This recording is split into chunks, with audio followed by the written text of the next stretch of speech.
ভাবি জানে তার হাজব্যান্ড একটা নির্বাচনী যুদ্ধে নেমেছে।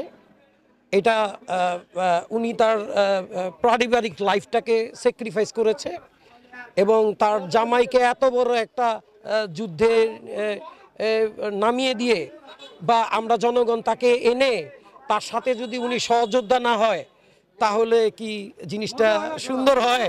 পরিবারে যেমন সবকিছু সুখে দুঃখে এই যুদ্ধেও ভাবি মাঠে। জি তাই।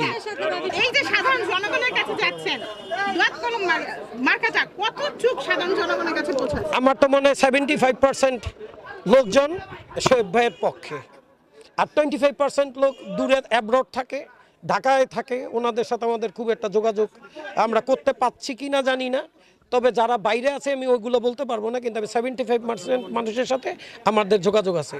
আল্লাহর রহমতে সবাই শোয়েব ভাইকে পছন্দ করে এবং তাকে ভোট দিবে। শেখ হাসিনার ডিজিটাল লৌহজং বানানোর জন্য শোয়েব ভাইয়ের মতন ডিজিটাল নেতাই দরকার, শিক্ষিত মার্জিত, যারা বিদেশের এক্সপিরিয়েন্স আছে, যারা 10টা প্রজেক্ট হ্যান্ডেল করে, যারা বিভিন্ন প্রজেক্ট বাস্তবায়ন করেছে, তারা লৌহজংয়ের এগুলো বাস্তবায়ন করবে, এটাই স্বাভাবিক।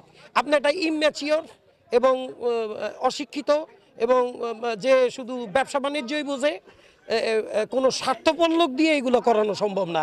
মাননীয় প্রধানমন্ত্রী লৌহজং বাংলাদেশটা গড়েছেন, কিন্তু উনি ওনার পুরো জীবনটাই ওনার বাবা লৌহজং মানে বাংলাদেশের মানুষের জন্য দিয়েছেন। আর আমার শোয়েব ভাইও ঠিক সেই রকমই লৌহজংয়ের মানুষের জন্য উনি সময় দিচ্ছেন, স্যাক্রিফাইস করছেন এবং বিলিয়ে দিচ্ছেন। বিভিন্ন মসজিদ মাদ্রাসায় উনি ডোনেশন দিচ্ছেন। আল্লাহ না চাইলে তো আল্লাহর ঘরে কেউ কাজ করতে পারে না।